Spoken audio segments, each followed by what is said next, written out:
Olá, sejam bem-vindos e bem-vindas. Hoje nós vamos retomar os nossos trabalhos conversando sobre um tema muito interessante, né, complexo, muito rico também, que é o tema da filosofia existencialista.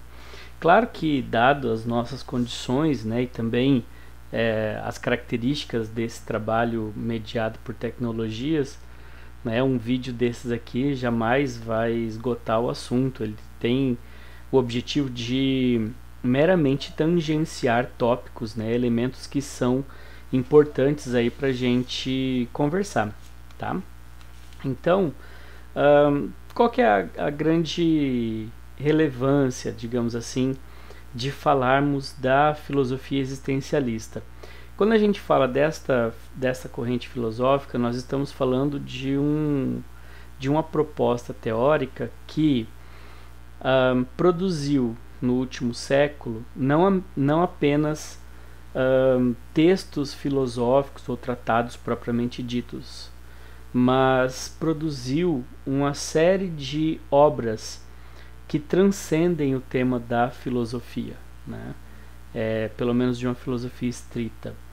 Nós temos a produção de literatura, nós temos a produção de obras de arte, nós temos a produção de música, né? Então, ou seja, é uma filosofia que tem um poder de influência muito grande. E como não poderia deixar de ser, pelo menos naquilo que nos interessa neste momento, é uma filosofia que também deixa uma marca indelével na psicologia contemporânea, né? Estabelecendo aí novas formas, né, da gente compreender fenômenos psicológicos clássicos, tá? Então, inclusive a ponto de nós podermos falar de uma psicologia existencialista. Então, esse é o nosso, digamos assim, interesse nessa proposta, nesse momento, né?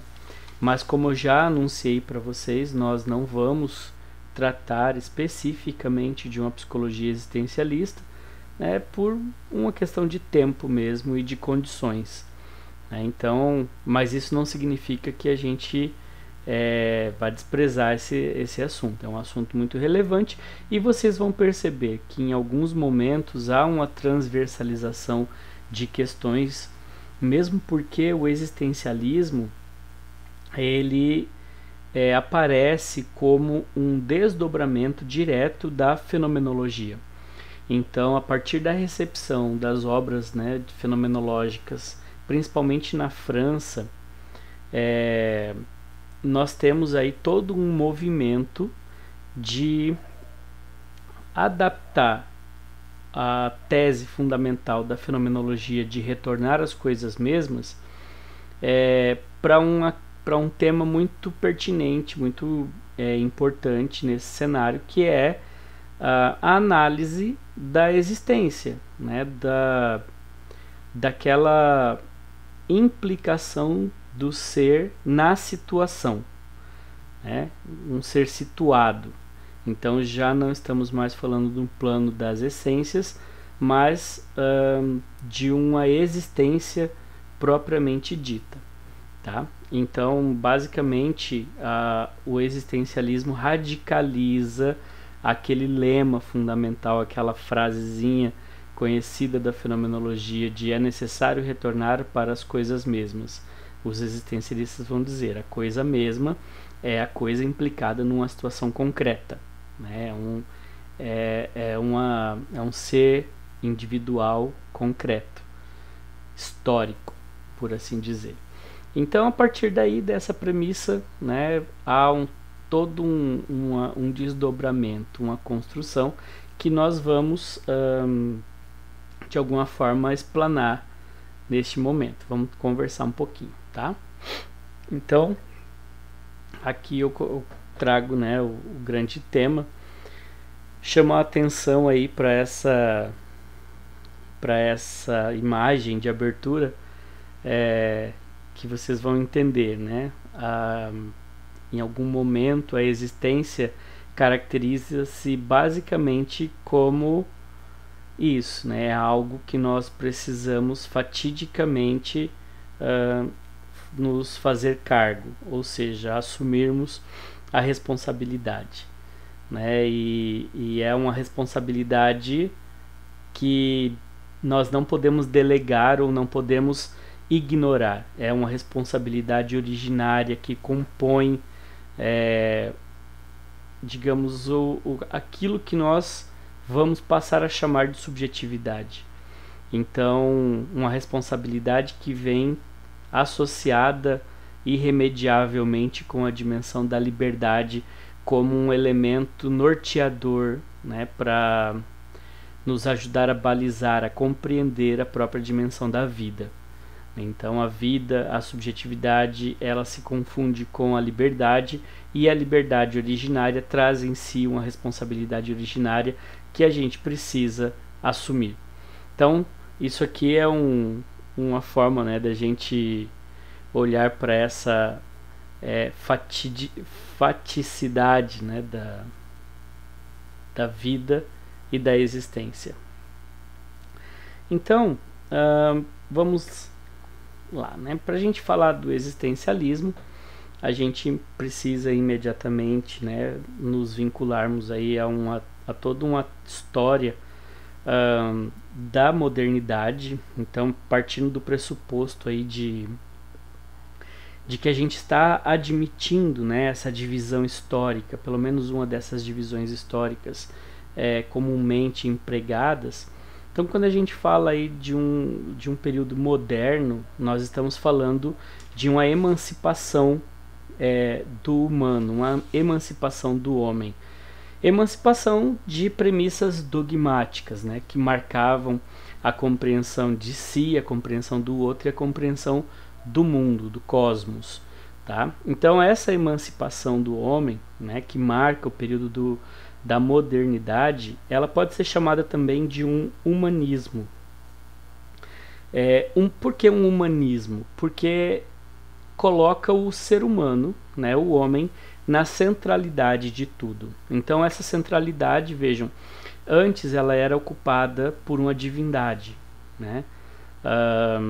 Existia uma compreensão dogmática da vida e do cosmos que colocava o homem como um resultado, né, como efeito da ação de um outro.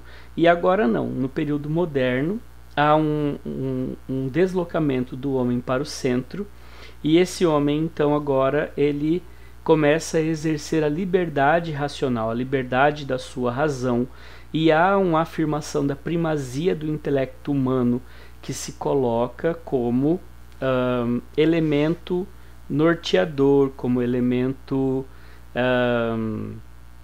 organizador do cosmos. Então agora é a razão humana que é chamada para nortear, digamos assim, a vida, o mundo, a realidade. Tá? Então isso aí é um movimento, né, que ganha força principalmente no século XVII, e aí marca todo o desenvolvimento de uma ciência, de uma sociedade, de um modo de compreender a vida e o mundo. Tá? Então, a partir dessa perspectiva, o humano posto no centro, esse homem no centro, é aquele homem que molda o seu próprio destino. Então isso faz com que, de alguma forma, né, o existencialismo ele venha aí relacionado ou associado a uma corrente humanista, a um humanismo. Ainda que o humanismo sartriano ele se diferencie sistematicamente de outros humanismos, principalmente do humanismo cartesiano, né, do René Descartes, que propõe essa primazia do pensamento, do intelecto. Né? Por quê? Porque Descartes, ele apesar de inaugurar, né, o período moderno, ele ainda está, digamos assim, dialogando muito intimamente com toda uma tradição essencialista. Então, no fim das contas, né, Descartes ele não rompe com a tradição da essência. Diferente de Sartre, Sartre vai radicalizar esta compreensão da centralidade do homem, né, rompendo com a perspectiva cartesiana. Essa radicalização proposta por Sartre, ela não é, digamos assim, inaugurada por ele, né? Existem outros autores que já vêm antecipando essas questões, né? Um deles, né, que é o Kierkegaard, ele já aparece aí no século XIX com essa proposta, né, de radicalização da existência, né, de separação desse plano essencial. Depois dele nós temos, né, uma figura muito emblemática que é o Martin Heidegger. Heidegger escreve uma obra chamada Ser e Tempo, que vai de alguma forma marcar, né, a passagem da fenomenologia para o existencialismo. Nós temos o Jaspers, né, que vai fazer toda uma leitura, né, da patologia, da psicopatologia a partir de uma premissa fenomenológico-existencial. E por fim a gente tem o Jean-Paul Sartre, né, o Sartre que nós vamos tomar aí como ícone, né, desse movimento existencialista. Então, dada a sua influência, né, a influência das suas obras depois no cenário, né, intelectual, político e cultural também da sua época e posterior a ele, né? Então a gente vai se deter um pouquinho mais aí sobre a produção do pensamento sartriano. Então Sartre, Jean-Paul Sartre, 1905 e 1980. Então nesse período aí que o Sartre vive, nós poderíamos dizer assim que o auge, né, da sua atuação acontece aí no final dos anos 40, né, até meados dos anos 50. É um período em que o existencialismo aparece de maneira muito forte no cenário francês, tá? Então vai marcando muito, né, o contexto social, político, artístico da França nesse período. O Sartre, ele vai, como eu disse, ele vai inverter a perspectiva de análise do homem e da realidade. Né? De que forma? Ele vai propor o plano da existência, tá? Como o plano mais importante no que diz respeito à análise da vida do humano do humano em si, tá? Isso significa que quando né, Sartre propõe essa transição, né, saindo da questão essencialista e propondo o plano da existência, ele está dizendo assim, que não há nenhuma outra determinação necessária que seja capaz de definir o homem, né, que seja também anterior à sua existência. Então, não há nenhuma dimensão essencial da vida que vá definir o que é o homem, mas sim a própria existência. Existência é esta que se expressa na vida, né? Na vida como um todo, nas condutas dos homens, né? Naquilo que eles produzem. Então, essa vida, essa produção, esses critérios que são postos como critérios de ação é o que nos permite conhecer a realidade humana. E isso é uma característica própria do homem. Porque veja, se eu pego qualquer outro elemento, né? Deixa eu buscar aqui um elemento. Por exemplo, aqui, né? Eu tenho uma caneta, né? Esta caneta, ela tem um artífice, alguém que a pensou, alguém que num primeiro momento a cria, e a cria com uma finalidade. Portanto, nós poderíamos dizer que ela tem né, pelo menos no plano da sua finalidade ou até mesmo no plano da sua materialidade, ela tem uma dimensão essencial, tá? Então o homem ele não tem essa dimensão essencial. Por quê? Porque antes da sua própria existência não tem nada que o defina. Então o Sartre ele vai dizer o seguinte: a vida humana, a vida do homem, ela é basicamente uma gratuidade, tá? O que significa dizer que a vida é uma gratuidade, né? A vida ela é uma dimensão fática, algo que nos é dado, né? Algo que nós recebemos, que nos é imposto, mas que não carrega em si uma razão, nenhuma determinação. Por isso gratuita, tá? Então, o que vai dar sentido para essa vida é o próprio ato de existir. Então, à medida em que o homem vai existindo, ele vai se constituindo, ele vai constituindo o seu ser.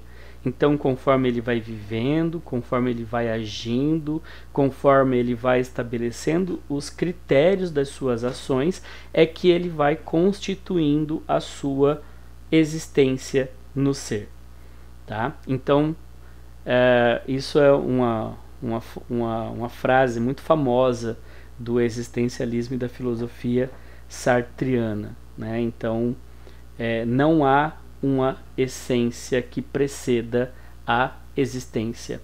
É na existência que o homem se essencializa, ou seja, é agindo, é existindo, tá? Portanto, a partir dessa premissa, nós só podemos dizer que o homem ele será basicamente aquilo que ele fizer de si mesmo. Então ele não tem outra alternativa a não ser fazer algo consigo, né? Fazer algo para si mesmo, se moldar, tá? Então essa dimensão do se moldar, tá? E aqui eu queria me deter um pouquinho, né, com vocês, porque eu acho que isso é bastante pertinente, porque é um ponto nevrálgico, né, poderíamos dizer assim, da filosofia sartriana. O homem ele precisa fazer algo de si, tá? E isso significa que a premissa maior da vida humana é a liberdade. Então nós precisamos sempre escolher o que fazer de si, né? O que nós podemos fazer de nós mesmos. Então, nesse sentido, homem e liberdade, ou subjetividade e liberdade, elas se confundem, elas são a mesma coisa, tá? Daí vem uma das frases mais famosas também do existencialismo sartriano, que cria um certo paradoxo, né, que vai dizer o seguinte: o homem está condenado a ser livre, tá? Condenado a ser livre. Então, ou seja, eu preciso fazer uma escolha, e mesmo quando eu não faço essa escolha, isso já é uma escolha. Então o tempo todo eu estou estabelecendo os critérios da minha ação, eu estou estabelecendo os modos como eu vou moldar, como eu vou cultivar a minha própria vida, tá? E essa liberdade originária, ela também traz em si, né? Ela vai trazer uma implicação, que é a implicação da responsabilidade originária. Por que isso? Porque essa liberdade, apesar dela ser radical, né, e nós vamos falar um pouquinho sobre isso, né, porque não é que ela é radical no sentido de que eu faço tudo. A nossa liberdade ela é uma liberdade que se determina pelas nossas condições materiais e históricas, tá? Mas nós já vamos chegar lá. Voltando, né? Então essa liberdade originária ela vai estabelecer assim: eu posso escolher, eu posso estabelecer os critérios, mas eu preciso arcar com as consequências daquilo que eu faço por mim, sobre mim. Tá? Então eu não posso delegar esta responsabilidade da mesma forma que eu não posso delegar a alguém a minha liberdade. Tá? E isso é muito interessante, porque isso aqui radicaliza, né, o pensamento sartriano. Só pode ser responsável um ser que é livre. Tá? Então, antes da filosofia existencialista, o homem não era livre, por assim dizer, né? Porque nós estávamos sempre devendo algo a alguém. Né? E se nós estamos devendo algo a alguém, então eu também compartilho com este alguém a responsabilidade por aquilo que eu faço. Então, se eu parto de uma premissa essencialista, né, e de um intelecto superior que me pensa, e eu sou resultado desse intelecto, então eu vou dizer assim, olha, isto que eu sou, parte da responsabilidade é do intelecto que me pensou e me criou. Então eu vou compartilhar aí a responsabilidade sobre, né, essa produção que sou eu mesmo com Deus, com a sociedade, com o inconsciente, com as minhas tendências naturais, enfim, eu vou sempre delegando responsabilidades por aquilo que o Sartre está dizendo, que é resultado da ação da minha liberdade. Então só pode ser responsável quem é livre. Por isso que o Sartre não pode admitir a premissa de que há uma essência anterior à existência, porque isso significaria abrir mão da responsabilidade sobre si mesmo. Tá? Então, nesse sentido, se não há critérios universais, toda vez que eu ajo, toda vez que o indivíduo age, ele escolhe. É o momento em que ele escolhe e é o momento em que ele cria um critério. E esse critério é sempre um critério único, um critério aplicado naquele contexto. Por quê? Porque existir é estar no mundo. Existir é estar situado. Então, quando eu estabeleço um critério, eu estou estabelecendo um critério para aquela situação. E se eu quero entender esse critério, eu preciso também entender aquela situação. Por quê? Porque, veja, quando nós nascemos já em um contexto. Nós nascemos em uma família, nós nascemos em um período histórico, nós nascemos em algumas condições socioeconômicas. E todos esses elementos que nós já recebemos ao nascer, que não é escolha nossa, né? Porque eu não sei vocês, mas eu adoraria de repente escolher outras condições, né, de nascimento para mim, né? Se isso estivesse sob minha responsabilidade, nas minhas mãos, mas não está. Quando eu tomo consciência de quem eu sou, eu já tenho um contexto no qual eu estou inserido. Portanto, esse existir, esse estar no mundo é sempre um ser em situação. Tá? A existência é estar situado. E isso significa que há limites e há possibilidades do exercício da liberdade. O Sartre chamava isso de índices de adversidade. Esses índices de adversidade são as condições nas quais eu me encontro e que vão permitir que eu possa exercer em maior ou menor grau a minha liberdade. Tá?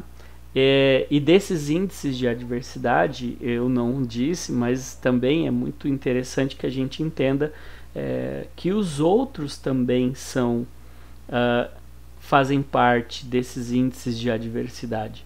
Então veja, eu tenho um desejo que expressa o meu desejo maior, o meu desejo mais originário, né? Porque nós somos desejantes, né, nessa dimensão. E o Sartre vai dizer que o desejo é sempre a expressão do desejo de manter-se na existência, de transcender-se na existência, tá? De perpetuar-se, né? De alguma forma de você marcar a história, marcar o momento e permanecer. Então esse é o grande desejo que a gente carrega. Só que toda vez que eu vou manifestar este desejo, eu tenho também outros que estão também desejando junto comigo, que vão muitas vezes potencializar ou dificultar, né, essa realização desse desejo. Então, esses índices, né, de adversidade que compõem aí esse paradoxo, né, da liberdade determinada, porque é uma liberdade que se determina pelos seus contextos, né, pela sua situação. Esse elemento ele é fatídico, né? Ou seja, eu não posso sair disso, mas ainda assim eu sou capaz de exercer a minha liberdade. Por quê? Porque apesar de eu não poder driblar esta situação, né, que é a situação dos índices de adversidade, eu posso atribuir sentidos a isso. Então, a atribuição de sentido é uma maneira da gente exercitar essa dimensão da liberdade. Então eu sou livre para significar os meus processos, tá? E daí vem uma das grandes premissas, né, que vai marcar a experiência humana. Eu sempre vou fazer algo, eu sempre faço algo, ainda que este algo que eu faça seja fazer algo com isto que os outros fizeram de mim. Entendem? Então, essa significação, né, essa atribuição de sentido passa por essa construção, né? E isso vem numa frase aí que a gente transforma, assim, inspirado, obviamente, na filosofia sartriana. Ele não disse exatamente assim, mas a gente aplica dessa forma, que é assim: não importa o que fizeram com você, importa o que você faz com isto que fizeram com você. Entende? Então, apesar de eu às vezes não poder mudar esse contexto, mudar esses índices de adversidade, eu posso mudar o modo como eu me posto, como eu me porto, como eu me coloco diante da situação. E isso muda à medida em que eu atribuo sentidos. Tá? Esses sentidos, então, são o nosso exercício de liberdade. Tá? E uma coisa que é muito interessante, né? Então, isso é bacana. Vamos pensar aqui. Ó. A liberdade é sempre uma liberdade situada, ou seja, ela sempre está num contexto. E todo contexto é histórico. Toda situação é histórica. Portanto, a existência, quando a gente fala de existência, e aqui vem, digamos, uma das grandes premissas do existencialismo, a existência ela nunca pode ser abstrata e indeterminada. Ela é sempre um processo histórico. Tá? Então, nesse sentido, o Sartre ele concorda muito com a proposta do Karl Marx, né, que vai dizer que todo indivíduo, todo sujeito é produzido historicamente. Tá? E isso é uma relação dialética, onde nenhum dos polos pode subsumir ao outro, né? Absorver completamente ao outro. Então são sempre polos que vão se estabelecendo, se relacionando e se produzindo, tá? Isso aqui é muito interessante, por quê?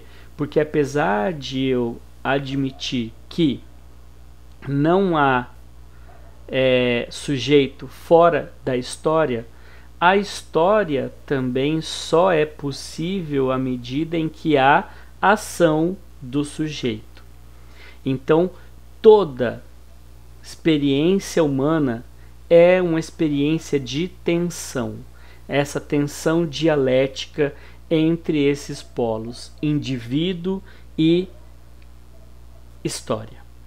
Tá? Indivíduo e história. A tensão entre esses dois polos vai constituir esta experiência que eu chamo de vida.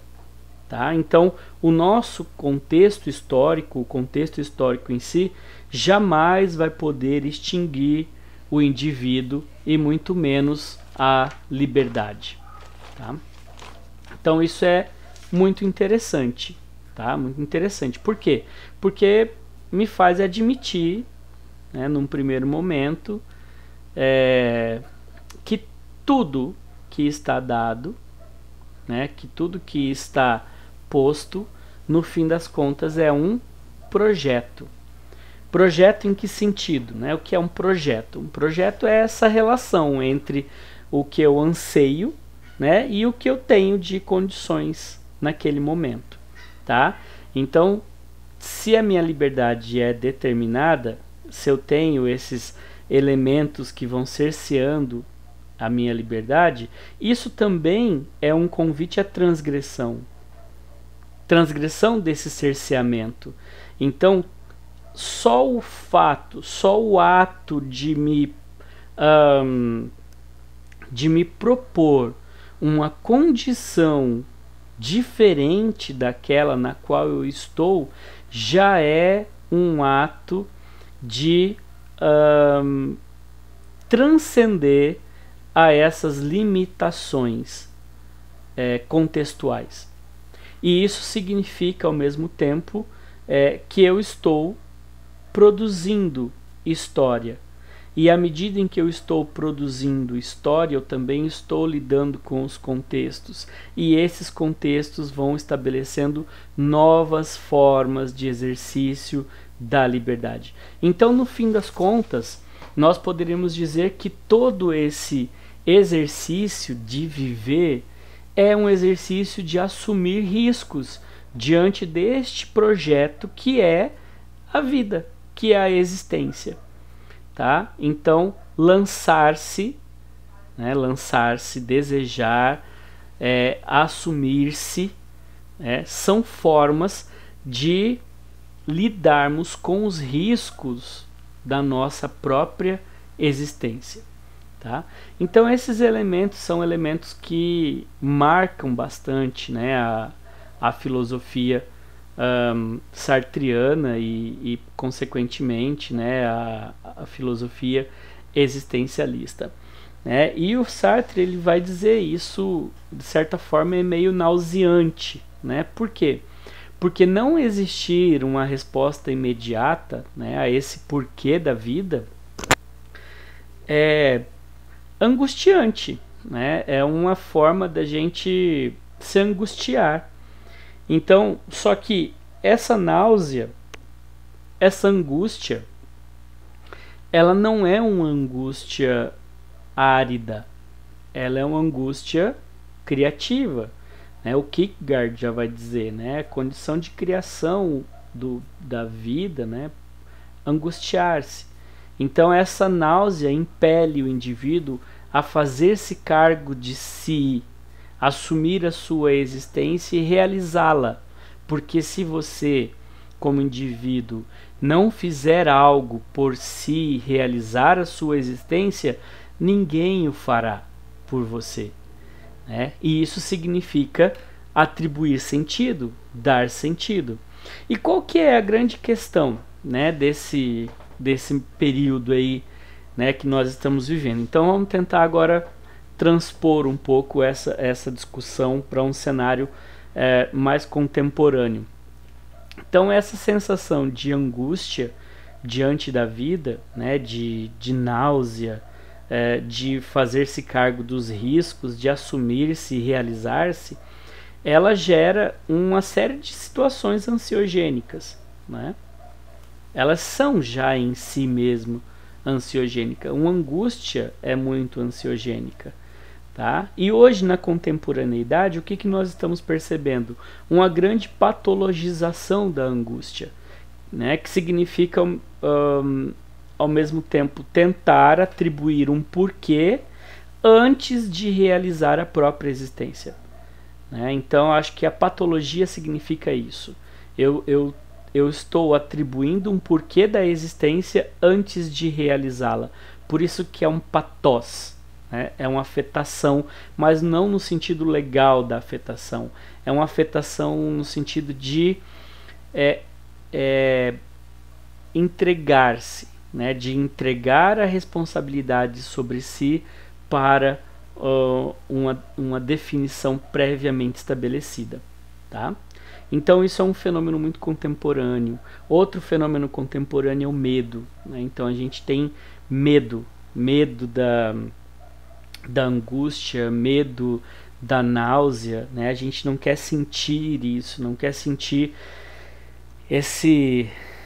essa afetação visceral diante da vida, né? Seria muito mais interessante se as coisas já estivessem prontas, encaixotadas, enquadradas, né? Então não queremos lidar com o medo, né? E a consequência disso é que na impossibilidade de nos angustiarmos e na impossibilidade de nos enfrentarmos ao medo, né, o que a gente produz é tédio e solidão.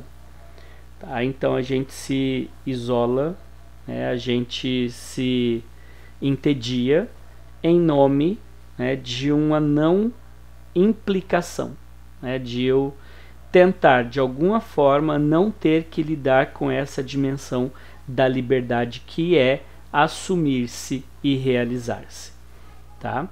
Então, nesse sentido, nós temos um autor contemporâneo, bem contemporâneo mesmo, que é um sul-coreano chamado Byung-Chul Han, que ele vai dizer o seguinte, né? Nós passamos já por várias épocas, né?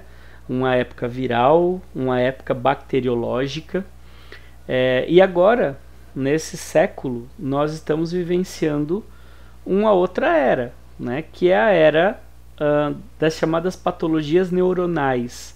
O que são essas patologias neuronais? O Byung-Chul Han ele chama isso atribui, né, esse nome, patologia neuronal, para esses fenômenos crescentes, né, como depressão, síndromes, né, da hiperatividade, esgotamento profissional, enfim, esses transtornos de ordem psíquica que vão aparecendo, mas que se sustentam fundamentalmente por um processo de medicalização da vida, né? Como eu disse ali, ó, a patologização da angústia. Então eu preciso de diagnóstico e eu preciso estabelecer diagnóstico. Por quê? Porque o diagnóstico prévio ele nos livra de termos que exercer a liberdade e atribuirmos sentidos para a nossa vida por nós mesmos. Então, essa é uma das características da nossa época. E o que sustenta, digamos, o que vai potencializando este exercício? O que vai potencializando este exercício é o que ele chama de excesso de positividade. O que é esse excesso de positividade? Veja, uma das formas de exercitarmos a liberdade não significa termos que lidar inclusive com o outro, né? Então esse outro é uma alteridade, né? O Sartre vai dizer, nós somos para si, mas nós também somos para o outro, né? O que significa que somente na experiência da vida, nessa relação, né, com o contexto, com a situação, com a faticidade da vida, é que eu me realizo.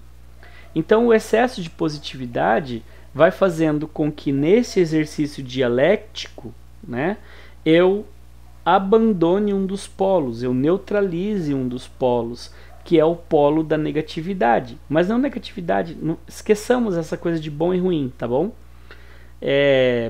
Negatividade no sentido daquilo que me impacta, daquilo que me confronta, daquilo que me cerceia, tá? Daquele estranho que vai de alguma forma moldar o modo como eu vou lidar com a minha liberdade e me constituir no processo de responsabilizar-se pela minha existência. Então, assumir esse excesso de positividade significa voltar-se de maneira muito intimista apenas para si ou apenas para uma situação onde não haja implicação do outro, tá? Nunca antes foi tão fácil eliminar a alteridade. Eu posso ir numa rede social, inclusive, e fazer um bloco. Ponto. Nós temos aí uma onda do cancelamento, né, acontecendo. Ponto. Né? Enfim, vocês vão aí pensar em muitas formas onde a gente vai eliminando essa diferença, essa negatividade, essa alteridade. Tá? E isso vai, obviamente, esvaziando a nossa vida. Vai esvaziando. E à medida em que a vida vai se esvaziando por falta de exercício da nossa responsabilidade sobre nós mesmos, porque eu delego a minha responsabilidade sobre a minha vida para outrem, né, que vai dizer quem eu sou e como eu devo ser. Então aí nós também começamos a produzir um tipo de sociedade, tá? Que é uma sociedade marcada pelo desempenho. Num determinado momento, né, o Michel Foucault, ele vai dizer assim, olha, nós vivemos numa sociedade de vigilância. A sociedade de vigilância é baseada nesse panóptico, né, onde nós agimos certo porque a gente está sempre correndo o risco de estar sendo visto de alguma forma. E agora o Byung-Chul Han ele vai mostrar para a gente assim, que nós superamos o panóptico Foucaultiano, né, por uma estratégia muito mais eficaz, que é a estratégia da autovigilância. Então, eu preciso sempre estabelecer esses elementos, né, de produtividade, de desempenho, como uma forma de me manter numa relação onde o sentido da minha vida, o significado da minha existência está pautado por aquilo que eu posso produzir ou por aquilo que eu posso consumir. Então, nós nos mantemos constantemente conectados. Mas ao mesmo tempo que eu me mantenho conectado, essa conexão, ela não é uma conexão com um outro, é uma conexão de repetição, né? Eu vou simplesmente repetindo de uma forma muito automática processos pré-estabelecidos, né, pré-determinados, tá? E vou perdendo com isso essa capacidade contemplativa, existencial, de me propor questões sobre a minha própria vida. E isso vai fazendo com que eu me mantenha cansado, perdão. Mas não é um cansaço que eu vou descansar e pronto. É um cansaço existencial, né? E à medida em que a gente vai se mantendo como cansados, nós vamos caminhando para a barbárie, tá? Então vejam, o século XXI ele anula a angústia como fonte criativa e vai transmutando-a, né? Vai transmutando a angústia em cansaço, de forma que nós estamos tão cansados que a gente se cansa do outro, a gente se cansa da diferença, a gente se cansa daquilo que pode nos confrontar. E aí a gente abre mão dessa responsabilidade sobre a nossa própria existência e assume processos pré-determinados. E se cansa, e se queixa, e se patologiza, né? E aí eu preciso de um remédio para me sentir bem, eu preciso de um remédio para acordar, eu preciso de um remédio para me manter concentrado, eu preciso de um remédio para dormir, né? E aí eu entro nessa rotina, nesse ciclo, né, de patologias, de doenças neuronais, de angústias caracterizadas aí como depressivas, como doenças e enfermidades, e vou abandonando a responsabilidade de me assumir como um projeto, assumir a minha existência, tá? Então isso daí, né, essa sociedade laboral, ela vai nos colocando aí num cenário que depois num outro momento a gente nós vamos aprofundar, né, que é chamado de sofrimento político, né, onde o desejo do outro, esse desejo do outro, né, e esse outro aí não entenda como o outro da alteridade, é um desejo de uma dominação, né, a qual nós sujeitamos. Então, ou seja, ao invés de realizar o meu desejo, eu simplesmente me entrego a um desejo de um tipo de produção de subjetividade, tá? Há um desejo, por exemplo, de consumo, há um desejo de produção, né? Há um desejo que vai fazendo com que eu me aliene dessa responsabilidade sobre mim e vá me tornando um indivíduo cada vez mais hiperativo e hiperneurótico, tá? Então, esse tipo de sofrimento é um sofrimento político, né? Por que é um sofrimento político? Porque eu já não tenho mais essas condições de lidar com o meu próprio desejo e olhar para minha existência como resultado de uma liberdade. Eu me cerceio, né, e me entrego sem nenhum cargo, sem nenhuma responsabilização, né? Eu entrego a responsabilidade da minha existência para outro, né, para um outro aí anônimo. Então, esse tipo de sofrimento é um sofrimento que está muito aliado, né, àquilo que a gente está chamando aqui de patologização da angústia, tá? E aí, toda essa reflexão, né, ela faz com que a gente comece a se colocar novamente questões existenciais, né, que vão nos perguntar, né, uma questão existencial que vai perguntar assim: qual é o sentido hoje que você está produzindo para a sua própria vida? Então nós estamos hoje aqui tendo que lidar com esse cenário de um tipo de trabalho mediado por essas tecnologias aí, por vídeos gravados, enfim, né?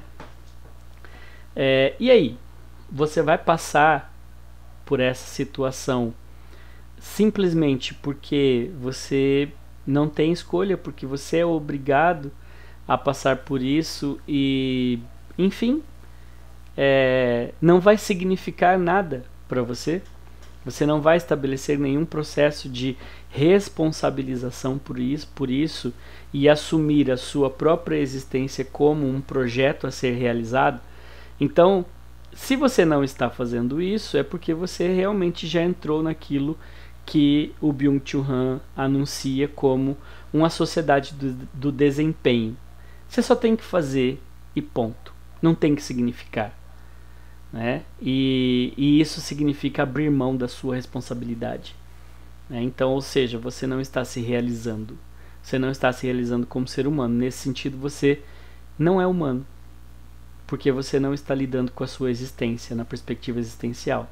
Você é igual uma caneta, né? Alguém está dizendo para você qual é a sua finalidade e você só realiza. Você abre mão do seu desejo. Você não assume a sua existência e se concretiza na situação, no agora. Então, acho que só essa dimensão aqui de reflexão, né, de incômodos, né, que a gente pode perceber, mostra que a filosofia existencialista ela é muito atual, né? Ela está ainda muito atual e eu acho que vai permanecer por muito tempo. Então ela nos impacta, nos questiona, nos desloca, né, do nosso cenário de acomodação, de entrega e de falta de desejo, tá? E aí sim, né? Então toda essa filosofia vai marcar uma outra forma, né? Vai ser transposta para um exercício da clínica onde o indivíduo vai ser provocado por essas questões a fim de que ele possa assumir a responsabilidade sobre a sua própria existência, sobre a sua própria vida, tá? Então nesse sentido já não importa mais, por exemplo, o que a minha mãe, o meu pai ou sei lá quem, um companheiro, uma companheira fez comigo, né? Porque essa pessoa fez comigo o que eu permiti que ela fizesse. Então, em última instância, a responsabilidade é minha. E ainda se eu não permiti, ainda assim foi feito, eu ainda tenho a alternativa de lidar com isso e não abandonar a situação ou abandonar-me ao sofrimento e a inaptidão para a ação, né? Então eu sou sempre convidado a assumir a responsabilidade sobre aquilo que eu sou, ainda que eu tenha que lidar constantemente, né, com essas dimensões dos índices de adversidade, ou seja, com as situações nas quais eu estou implicado. Tá bom? Puxa vida, 50 minutos, né? Mas vamos encerrando por aqui. A gente se empolga conversando, né? Mas eu espero que vocês gostem, né? Em tese, as nossas aulas elas devem durar 3 horas e meia. Então, só uma partezinha aí do período que a gente ia dedicar ao nosso exercício pedagógico. E eu deixo aí para vocês a provocação, né? Para vocês lerem o material e ao mesmo tempo não fazerem isso só porque é para ser feito, mas fazer isso buscando uma significação para a vida de vocês, né? Para que esse processo também compunha aí junto com as outras, né, dimensões da vida, né, da existência, né, de vocês, compunham aí isso que cada um de vocês é, mas também aquilo que cada um de vocês deseja ser, né? Tá bom? Um grande abraço para vocês e fiquem bem. Tchau, tchau.